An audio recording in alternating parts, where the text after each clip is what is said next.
I work with the Institute for Family Health, so we're a federally qualified health center, and I primarily, yes, work in the Bronx. We serve anyone that walks through the door. We don't turn anyone away, regardless of their economic status, their insurance status. So we are there to provide care to anyone in the community that needs it. Every site is staffed with a diabetes educator who is likely also a dietitian or a registered nurse.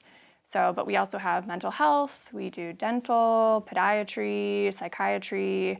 So we try and make the healthy choice the easier choice. We're actually just this week piloting basically a farm share, a kind of community-supported agriculture program at one of my clinics where patients can pay $10 the week ahead and come and get a box of 7 to 8 different vegetables every single week. It's been nice to, explore new ingredients with them. We give them recipes, show them how they could make these at home. So they've been pretty receptive to it. And we've actually seen some improved health outcomes from it. I do a lot of sitting down with patients and doing label reading exercises, or how do we construct a healthy meal together, teaching people what are carbohydrates, fats, and protein, and how do we put that in place in your home. I try and be the person on their side. The doctor may sit there and tell them like, oh, you gained weight. What are you doing? You need to be eating, many more fruits and vegetables. And I say, okay, how can we strategize and actually make this happen? I moved to New York after graduating from undergraduate. I studied nutrition,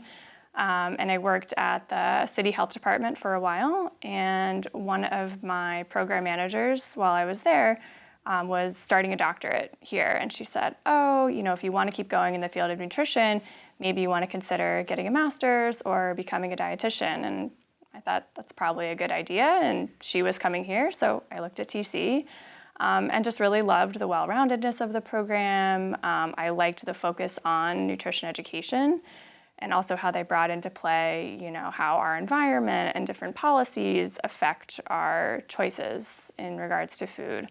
So that was kind of what brought me here, because I came from that background. But funny enough, one of my favorite classes and instructors was a very clinically focused class. It was the medical nutrition therapy class that we have to take with Dr. Laura Sporny, and it was just fascinating. I mean, she is all of the research compiled into a person, and so the knowledge that she gave us was really beneficial, and actually got a chance to be her teaching assistant the year after I took that class. So I think that was one of my favorite aspects of being at TC.